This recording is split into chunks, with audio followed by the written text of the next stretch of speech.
Hi friends, कायाकल्प बॉन्सार में स्वागत करता हूँ। फ्रेंड्स, हम देखेंगे आज चाइनीज़ हेयर प्लान का एलरिंग हमने किया है, वो उसका वीडियो। और ध्यान से देखिएगा फ्रेंड्स, आप भी इसी तरह से कायाकल्प आर्ट में जुड़कर आप इसी तरह से कोई भी प्लांट है उसका एलरिंग या जो भी अपडेट है बॉन्साई के बारे में आप जान सकते हो। इसलिए ये जो प्लांट है, हमारा फ्रेंड है अमित भाई, उसके फादर से हमने परमिशन लेके हमने इसका जो एलरिंग किया है वो हमारे गांव में है अमित भाई, और वो तलाटी है। और ये जो हमारा प्लांट है तो वो देखिए फ्रेंड्स, हमारा चाइनीज़ हेड प्लांट है, उसको हमने एलरिंग किया है। देखिए उसमें फ्लावर्स भी लगा हुआ है और वैसे ही फ्लावर उसमें लगेंगे, इसलिए हमें चाहिए था इसलिए। और वैसे ही आप जो भी प्लांट मिलता है वैसे परमिशन लेके आप उसका एलरिंग कर सकते हो। और वैसे ही चीज़ें हम कायाकल्प बॉन्साई में लाते रहते हैं। और हमें जो चाइनीज़ हेयर प्लांट है मुझे बहुत पसंद था, इसलिए मैंने उससे बात करके ये जो प्लांट है हमने कैरी किया है यहाँ से। और देखिए ये जो प्लांट का हमने एलरिंग कट कर रहे हैं, और वैसे ही जैसे हमने अदर प्लांट को रिपोर्ट करते हैं वैसे ही हमने उसको भी रिपोर्ट करना है। पहले जो भी ब्रांचेस है उसको थोड़ा सा मैं कट कर दूँगा अपने हिसाब से।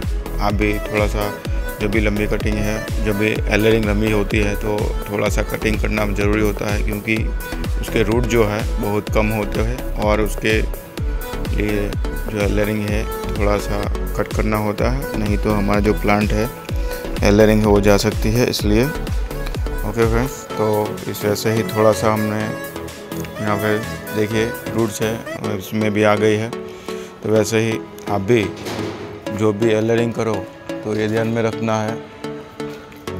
और उसके बाद थोड़ा सा हमने 5-10 मिनट हमें उनको पानी में डालना होगा। पानी में डालने के बाद ही उसको पॉलीथीन में या गमले में आप उसको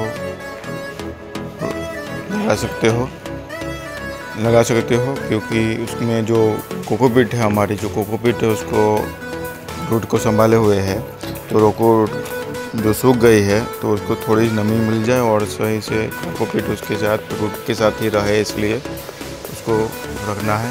नहीं तो क्या होता है, कई बार हमारी जो रूट है वो डैमेज हो जाती है और हमारी एलरिंग सक्सेसफुली ग्रो नहीं होती है। इसलिए ये ध्यान में रखना फ्रेंड्स कि हमारी जो रूट है उसको उसमें थोड़ी देर पानी में डालना है एलरिंग को, उसके बाद ही उसको लगाना है। देखिए इस तरह से पहले हमें कट करेंगे उसको, और हमारा जो पॉलीथीन है हम उसमें लगाएंगे अभी तो टेम्पररी। उसके बाद गमले में या जो ज़मीन में लगाना तो ज़मीन में लगाएंगे, क्योंकि ग्रो हो जाएगी उसके बाद ही उसको सेपरेट कर सकते हैं हम। देखिए हमने ये ले लिया है पॉलीथीन में आप मट्टी भर के ही काम करना है अभी तो, क्योंकि उसकी रूट में जो जल्दी से पकड़ पाए, इसलिए नॉर्मल सॉइल ही मैं यूज़ करता हूँ, क्योंकि मुझे प्रीफर है कि मुझे लगता है कि जो ज़्यादा सॉइल हो जाएगी तो हमारा जो प्लांट है उसको रूट नाजुक है और इसलिए उसको डिस्टर्ब होगा। इसलिए कई बार क्या होता है, ज़्यादा खाद होता है तो हमारे जो रूट है वो चले जाते हैं और हमारे एलरिंग भी मर जाती है। इसलिए तो ये ध्यान में रखना फ्रेंड्स, पहले सिर्फ नॉर्मल सॉइल में ही लगाना है। उसके बाद आप चाहे तो उसके बाद ऊपर से खाद दे सकते हो, लग जाए तब 1-2 महीने के बाद। ये देखिए हमारे वैसे ही एलरिंग दूसरी भी एलरिंग की 2 हमने एलरिंग लाए, दोनों एलरिंग का हमने इसी तरह से रिपोर्ट करेंगे।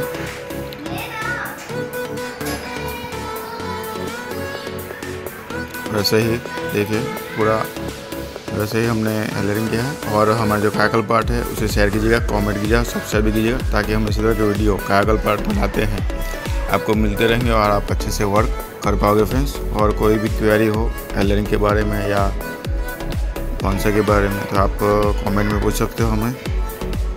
वैसे देखिए हमारी जो एलरिंग है हमने कंप्लीट कर दिया, अब थोड़ा सा पानी डालना है, लास्ट प्रोसीजर है। उसके बाद हमारे एलरिंग को रहने देना है वैसे ही जैसे है, वैसे ही उसको छेड़ना नहीं है। हमारी जो एलरिंग हो गई है और वैसे ही आप भी कर पाओगे। इसलिए बेस्ट ऑफ लक फ्रेंड्स। और हमारा जो कायाकल्प पार्ट से thank you for watching friends. और हमारा जो कायाकल्प पार्ट है उसे शेयर कीजिएगा, कमेंट कीजिएगा और सब्सक्राइब कीजिएगा